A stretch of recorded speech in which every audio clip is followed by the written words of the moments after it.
Assalamualaikum warahmatullahi wabarakatuh. Bismillahirrahmanirrahim.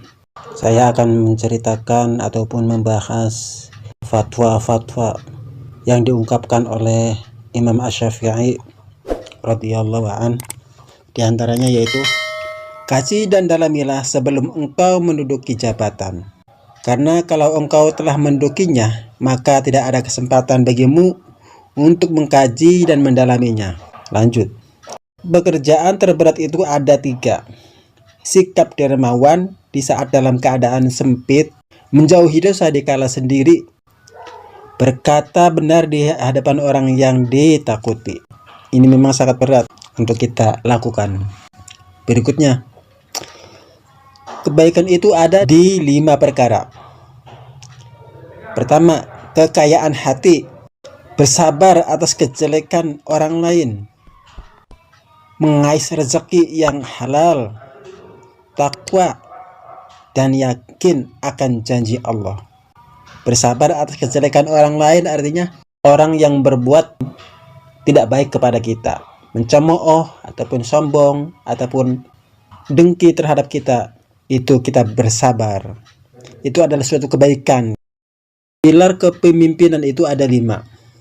Perkataan yang benar, pertama, menyimpan rahasia, kedua, menepati janji, ketiga, dan yang keempat, senantiasa memberi nasihat dan menunaikan amanah, yang kelima, kata Imam Syafi'i. Lanjut, orang yang mengkaji ilmu faraid dan sampai pada puncaknya, maka akan tampil sebagai sosok orang yang ahli berhitung. Adapun ilmu hadis, itu akan tampak nilai keberkahan dan kebaikannya pada saat tutup usia. Subhanallah.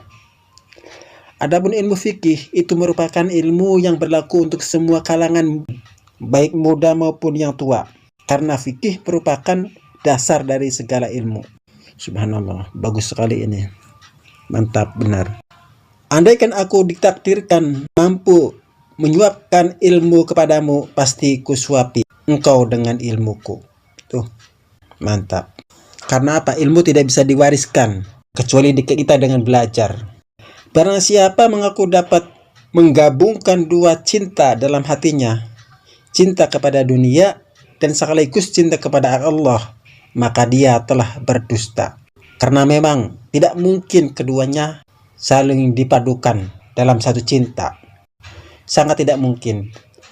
Cinta dunia dan cinta kepada Allah itu sangat bertolak belakang. Karena cinta kepada Allah adalah lawan daripada kecintaan terhadap dunia. Lanjut. Jika ada seorang yang ingin menjual dunia ini kepadaku dengan nilai harga sekeping roti, niscaya aku tidak akan membelinya. Luar biasa. Mana mungkin ada orang yang seperti ini. Kulupakan dadaku dan ku belenggu penyakit tamakku, karena aku sadar bahwa sifat tamak bisa melahirkan kehinaan. Masya Allah. Orang-orang yang sehari-harinya banyak sibuk mencari uang untuk kesejahteraan keluarganya, maka mustahil ia mendapati ilmu pengetahuan. Lanjut. Jika kamu tidak tahan terhadap penatnya belajar, maka kamu akan menanggung bahayanya kebodohan. Masya Allah. Belajar memang berat. Berapa banyak manusia yang masih hidup dalam kelalaian, sedangkan kain kafannya sedang ditenun.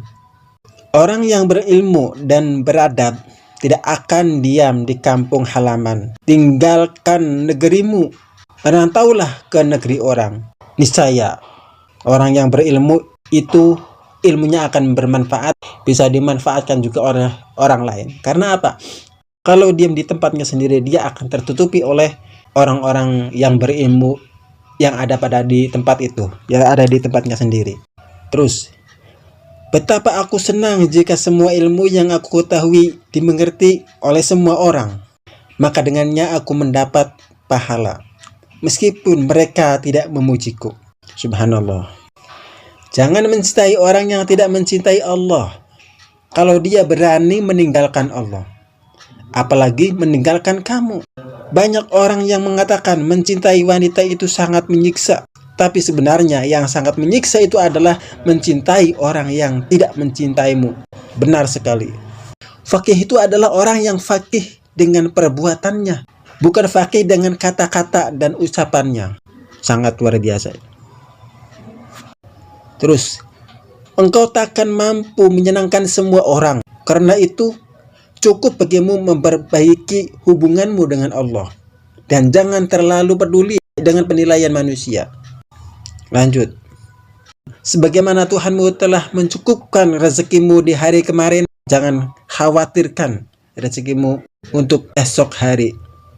Jika semua orang menjauh ketika engkau mendapat kesulitan, maka ketahuilah bahwa Allah Subhanahu wa Ta'ala ingin membuatmu kuat dan Ia akan menjadi penolongmu. Lanjut. Biarlah mereka bersikap bodoh dan menghina, dan tetaplah kita bersikap santun. Gaharu akan semakin wangi ketika disulut api. Subhanallah. Silahkan hina diriku sepuas kalian. Aku akan tetap diam saja. Bukannya aku tidak punya jawaban, tapi singa selalu tidak akan membalas gonggongan anjing. Benar. Banyak orang yang telah meninggal, tapi nama baik mereka tetap kekal. Dan banyak orang yang masih hidup, tapi seakan mereka orang mati yang tak berguna. Masya Allah. Naudzubillah. Inilah orang yang semacam inilah orang yang sangat tidak berguna untuk masyarakatnya. Kemuliaan diri ataupun marwah itu rukunnya ada 4. Akhlak yang baik, dermawan, rendah hati, dan taat beribadah. Itulah marwah. Sejatinya marwah manusia. Doa di saat tahajud adalah umpama busur panah yang meleset tepat mengenai sasarannya. Subhanallah. Ini masih berat untuk menjalankannya bagi orang awam seperti saya ini. Mudah-mudahan kita bisa menjalankannya. Amin. Kamu seorang manusia yang dijadikan dari tanah, dan kamu juga akan disakiti, dihimpit dengan tanah juga. Astagfirullah. Perbanyakkan menyebut Allah daripada menyebut makhluk. Perbanyakkan menyebut akhirat daripada menyebut dunia. Lanjut. Ilmu itu bukan yang dihafal, tetapi yang memberi manfaat. Betul juga. Barang siapa yang menasihatimu dengan cara sembunyi-sembunyi, maka ia benar-benar menasihatimu. Kemudian barang siapa yang menasihatimu di hadapan orang banyak, ia sebenarnya sedang menghinamu. Benar, karena akan mempermalukan dirimu. Dosa-dosaku kelihatan terlalu besar buatku, tapi setelah ku bandingkan dengan keampunanmu, ternyata keampunanmu jauh lebih besar. Ini seorang munajat. Ini adalah munajat seorang yang penuh harap terhadap Allah. Munajat seorang yang sedang dilanda rindu kepada Allah, mengharap rahmat daripada Allah. Lanjut. Bumi Allah amatlah luas. Namun suatu saat, apabila takdir sudah datang, angkasa pun serasa sempit. Jadikan akhirat di hatimu, dunia di tanganmu, dan kematian di pelupuk matamu. Ini agar kita selalu waspada, kita harus selalu bertakwa, kita harus selalu hati-hati, agar kita selamat hingga sampai akhirat.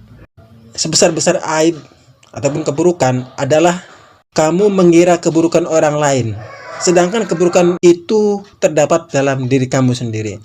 Ada istilah lain, gajah di pelupuk mata tidak kelihatan, sementara semut di seberang lautan masih tetap kelihatan. Aku mampu berhujah dengan 10 orang berilmu, tapi aku akan kalah pada 1 orang yang jahil, karena ia tidak tahu akan landasan ilmu. Benar juga. Ini ungkapan-ungkapan Imam Syafi'i yang sangat cerdas, yang sangat bijak, yang sangat mengandung hikmah. Semoga kita bisa mengamalkan dan mempelajarinya. Terus, ilmu itu seperti air. Jika ia tidak bergerak, maka ia akan menjadi keruh, lalu membusuk. Seperti itukah? Mungkin iya. Karena Imam Syafi'i adalah sang ahli ilmu, maka insya Allah semuanya benar. Menghindarkan telinga Dari mendengar hal-hal yang tidak baik merupakan suatu keharusan. Sebagaimana seseorang mensucikan tutur katanya dari ungkapan buruk. Lanjut. Kesabaran adalah akhlak mulia yang dengannya setiap orang dapat menghalau segala rintangan. Sabar itu adalah suatu perbuatan yang amalan yang sangat berat. Terus menganggap benar dengan hanya satu pandangan merupakan suatu bentuk ketertipuan. Berpegangan dengan suatu pendapat itu lebih selamat daripada berkelebihan dan penyesalan. Melihat dan berpikir keduanya akan menyikapi keteguhan hati dan kecerdasan. Lanjut. Bermusyawarah dengan orang bijak merupakan bentuk kemantapan jiwa dan kekuatan mata hati. Maka berpikirlah sebelum menentukan suatu ketetapan. Atur strategi sebelum menyerang. Dan musyawarahkan terlebih dahulu sebelum melangkah maju ke depan. Masya Allah. Barang siapa mengadu domba untuk kepentinganmu, maka dia akan mengadu domba dirimu. Dan barang siapa menyampaikan fitnah kepadamu, maka ia akan memfitnahmu. Barang siapa jika engkau menyenangkannya, dia berkata, pada dirimu ada yang bukan milikmu. Begitu juga ketika kau membuatnya marah, dia berkata, pada dirimu ada yang bukan milikmu. Seperti itulah manusia. Kalau suka mengolok-olok, maka akan diolok-olok kembali. Tak akan sempurna akal seseorang laki-laki kecuali dengan 4 hal: beragama, amanah, pemeliharaan dan penjagaan diri, serta ketenangan dan ketabahan. Sungguh luar biasa ungkapan Imam Syafi'i ini. Sebaik-baik harta simpanan adalah takwa, dan sejelek-jeleknya adalah sikap permusuhan. Masya Allah. Siasat manusia jauh lebih dahsyat dari siasat binatang. Keluarga manapun yang wanita-wanitanya tidak pernah bertemu dengan laki-laki yang bukan anggota keluarga, dan laki-lakinya tidak pernah bertemu dengan wanita-wanita yang bukan dari keluarganya, niscaya akan ada dari anak-anak mereka yang bodoh karena kuper. Betul juga.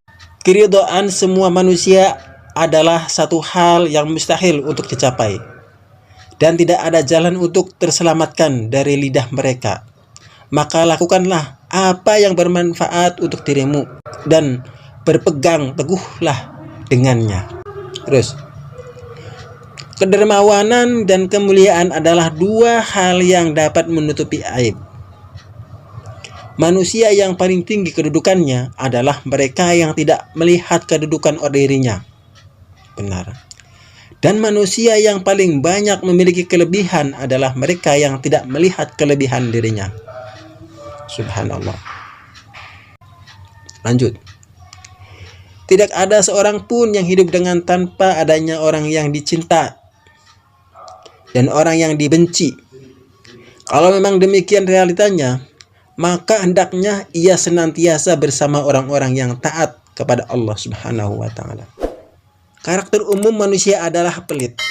Memang, termasuk hal yang menjadi kebiasaannya adalah apabila ada orang yang mendekatinya, maka ia akan menjauhinya.